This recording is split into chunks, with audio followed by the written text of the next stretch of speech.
여러분 안녕하십니까? 여수 MBC 뉴스투데이입니다. 2년 전 여수에서는 대형 유조선이 송유관을 들이받아 엄청난 양의 기름이 바다와 해안을 오염시킨 사고가 있었죠. 당시의 상황을 가정한 재난 대응 훈련이 어제 진행됐습니다. 문영철 기자입니다. 원유가 바다로 유출되는 해양 오염 사고가 발생하였습니다. 부두에 접안하던 선박이 송유관과 충돌했다는 신고가 접수됩니다. 방지 선박 즉시 현장 출동, 해양오염 사고 방제 작업 지원 바랍니다. 해경의 출동 명령을 받은 방제선이 사고 지점으로 몰려들고 곧바로 기름 확산을 막기 위해 긴 오일 펜스가 설치됩니다. 이어 물대포와 흡착포를 이용한 기름 제거 작업이 이루어집니다. 이번 훈련은 2년 전 발생한 우이산호 충돌 기름 유출 사고를 가정해 모두 300여 명의 인력이 동원된 가운데 진행됐습니다. 해안가에서도 고압 세척기와 기름 회수 장치 등 각종 장비가 동원돼 방제 작업이 이어집니다. 당시에는 그 초동 조치가 부족해서 굉장히 많은 그런 피해가 어민들과 또 지역 사회에 있었습니다. 이번 훈련을 통해서 피해가 아주 최소화되고 또 사후에도 잘 복구가 될 수 있는.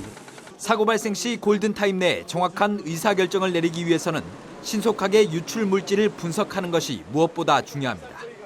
이번에 처음 개발된 이동 실험 장비는 이 같은 점에서 큰 주목을 받았습니다.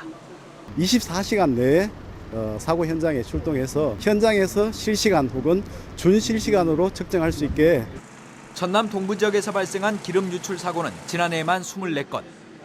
민관군이 합동으로 실시한 이번 훈련이 실제 사고 현장에서 얼마나 효과를 거둘 수 있을지 주목됩니다. MBC 뉴스 문형철입니다. 지난달 여수에서 무궁화호 탈선 사고를 일으킨 기관사가 검찰에 넘겨졌습니다. 광주지방철도경찰대는 열차 기관사 55살 정모 씨를 업무상 과실치사 등의 혐의로 구속하고 사건을 검찰에 송치했습니다.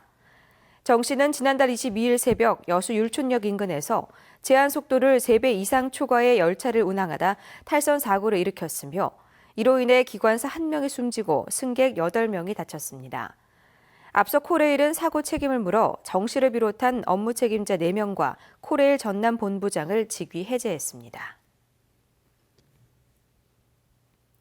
국가문화재로 지정된 섬에서 불법으로 낚시를 하던 낚시객 등이 해경에 적발됐습니다.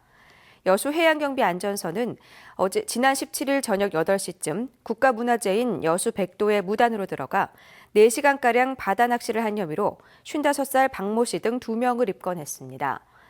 해경은 또 무단 상륙이 금지돼 있다는 사실을 알면서도 이들을 배에 태워 백도에 내려준 혐의로 낚시어선 선장 34살 김모 씨도 함께 조사하고 있습니다.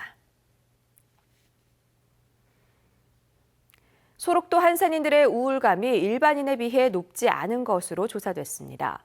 국립소록도병원이 최근 병원 내 병동과 마을에 거주하는 한산인 363명을 상대로 설문조사한 결과 평균이 7.26점, 65세 이상 노인이 7.52점으로 65세 이상 일반 노인의 우울감 8.13점에 비해 낮은 수치를 보였습니다. 소록도병원은 의료나 일상생활에 대한 지원으로 생계 부담이 적고 일반인보다 종교생활에 충실한 경우가 많기 때문으로 해석했습니다. 여수 지역 시민사회단체들이 여수의 평화의 소녀상을 건립하기 위한 공식 활동에 들어갔습니다. 여수 환경운동연합 등 10여 개 단체로 구성된 여수 평화의 소녀상 건립 추진위원회는 어제 발대식을 갖고 소녀상 건립을 위한 시민 모금 활동을 시작한다고 밝혔습니다. 추진위원회는 광복절인 오는 8월 15일 소녀상 제막식을 목표로 지역의 정관계 인사들의 참여를 독려하고 여수시와의 협의를 거쳐 설치 장소를 결정할 예정입니다. 광주 시내에 건설된 오피스텔에서 2중, 3중의 분양 계약이 맺어진 것으로 드러나 피해자들이 집단 반발하고 나섰습니다. 시행사 대표가 종적을 감춘 상황에서 관련 피해 금액은 100억 원대에 이를 것으로 예상됩니다. 이계상 기자입니다. 지난해 말에 준공 승인을 마친 광주시 서구의 한 오피스텔입니다. 시공사의 자금난 등으로 착공 후 4년이 지나 건물이 완공됐지만 공사 대금이 해결되지 않아 분양 계약자들이 입주를 하지 못하고 있습니다. 그나마 전체 480여 가구 가운데 40여 곳만 등기 절차를 마쳤을 뿐 나머지는 등기조차 하기 어려운 실정입니다.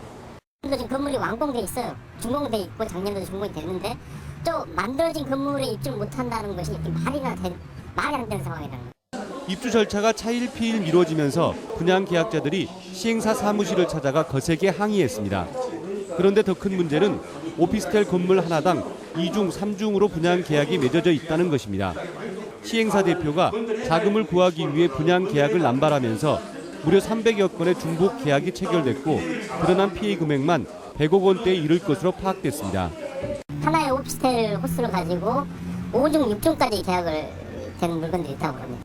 시행사 대표는 일주일째 연락을 끊고 잠적해버렸고 투자 신탁회사에서는 자신을 통하지 않은 계약은 인정할 수 없다며 피해자들에게 책임을 돌렸습니다.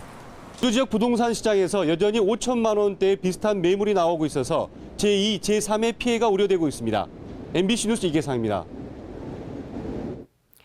장흥 바이오 식품 산업단지의 미분양 용지 인수 문제가 수년째 해법을 찾지 못하고 있습니다.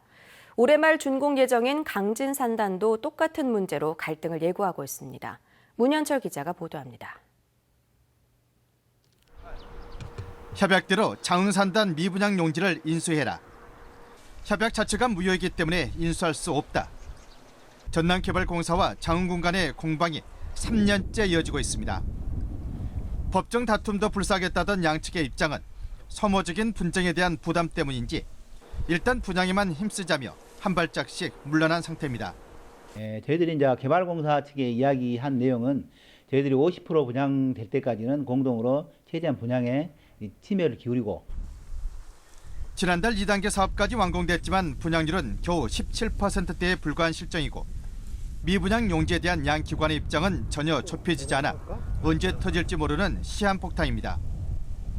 올 연말 준공 예정인 강진 환경산단도 당장 발등에 떨어진 불입니다. 분양 공고 3년 뒤에 미분양 용지를 인수하기로 한 협약대로라면 내년 7월 미분양 용지를 넘겨받아야 합니다. 여태 단 한 필지의 산업용지도 팔지 못해 사정은 더 심각합니다. 강진군은 사전 분양 공고의 문제점을 지적하며 전남개발공사에 재협상을 요구하고 있습니다. 준공이 되고 난부터 3년이라고 하면 공감성이 맞지 않습니까? 예를 들어서. 그러죠. 이제 신입들도 공사 안 끝났는데 이제 이런 상황인데 공고로만 기준으로 하고 3년이다라는 자체가 논리에 안 맞다 이제 이런 얘기죠. 수천억 원을 투자한 이들 산다는 사상 유례없는 불황으로 분양 절벽까지 우려되는 상황입니다. 산업단지를 만들기 위해 빚을 졌던 전남개발공사나 이를 보증했던 자치단체 모두 장기 미분양 사태로 전전긍긍하고 있습니다. MBC 뉴스 문현철입니다. 여수시가 돌산공원에 추진하고 있는 테마단지 조성 사업에 대해 여수시의회가 반대 입장을 밝혔습니다. 여수시의회는 어제 보도자료를 통해 해상 케이블카로 인해 주차와 교통 문제가 심각한 상황에서 여수시가 일방적으로 테마단지를 조성하게 되면 집단 민원이 발생할 우려가 크다고 지적하며 주민들을 위한 공원을 만드는 것이 바람직하다고 밝혔습니다. 한편 여수시는 돌산공원 8만 7천 제곱미터 면적에 먹거리 장터와 숙박시설 등을 조성한다는 계획 아래 어제 민간 투자자가 제출한 제안서 심사에 들어갔습니다. 고수온의 영향으로 갯장어 어획 시기가 앞당겨지고 있습니다. 여수수협은 예년보다 보름 정도 빠른 지난주부터 갯장어 위판이 시작됐다고 밝혔습니다. 수협은 수온이 예년보다 1도 가까이 높아 갯장어의 성장이 빨라졌다고 설명했습니다. 포스코 광양제철소가 개별 업무 속에 숨어있는 낭비 요소를 찾아 개선해 나가는 사내 캠페인에 착수했습니다. 광양제철소는 맞춤형 낭비 줄이기 운동을 본격화하기로 하고 직책 보임자를 대상으로 43차례에 걸쳐 교육에 들어갔다고 밝혔습니다. 광양제철소는 이번 캠페인을 통해 원가 절감의 실행력을 극대화하는 데 모든 임직원이 참여하는 분위기를 정착시키기로 했습니다. 광양시가 올해 농산물 우수관리 인증 면적을 30% 늘려 모두 300헥타르로 확대하기로 했습니다. 광양시는 이를 위해 다음 달 2일 인증제도에 대한 농업인 교육을 실시하고 인증을 받고자 하는 농업인들에게는 신청 수수료와 안전성 검사비 등 경비 전액을 지원할 예정입니다. 농산물 우수관리 인증제도는 농산물 품질관리원이 안전한 먹거리가 생산되는 농지를 인증하는 시스템으로 올해 정부는 지난해에 비해 전국 인증 면적의 20%를 늘리기로 했습니다. 벌써부터 눈이 부실 정도로 햇살이 내리쬐고 있습니다. 오늘은 또 얼마나 더워질지 걱정이 되는데요. 오늘 올 들어 가장 덥겠습니다. 낮 동안 시원한 옷차림 하시고요. 물도 자주 드시는 게 좋겠습니다. 제가 나와 있는 이곳 설해섬에는 유채꽃이 만발했습니다. 멀리 가지 않고 도심 속에서도 마치 제주에 온 것 같은 착각이 들 정도로 유채꽃이 끝도 없이 펼쳐져 있는데요. 봄바람이 살랑 불 때마다 레몬빛 파도가 물결치고 있습니다. 유채꽃의 향연을 감상하시면서 한 주의 피로를 풀어보시는 것도 참 좋을 것 같습니다. 오늘 낮 동안 이상 고온 현상이 절정에 달하겠습니다. 서울이 32도, 광주 32도, 대구도 31도까지 올라 한여름이 된 것처럼 덥겠는데요. 다만 아침 저녁으로는 계속 서늘하겠습니다. 또 강한 자외선을 주의하셔야겠는데요. 전국 대부분 지방에서 자외선 지수가 매우 높은 단계까지 오르겠고요. 오존 농도가 짙어지는 곳도 많을 것으로 보입니다. 현재 기온 보시면 서울이 16.9도, 광주 18도, 대구 14.1도로 출발하고 있습니다. 한낮 기온은 서울이 32도, 대전 31도, 전주도 31도까지 올라 대부분 30도 웃돌겠습니다. 때이른 더위는 다음 주 월요일부터 조금씩 누그러질 전망입니다. 내셨습니다.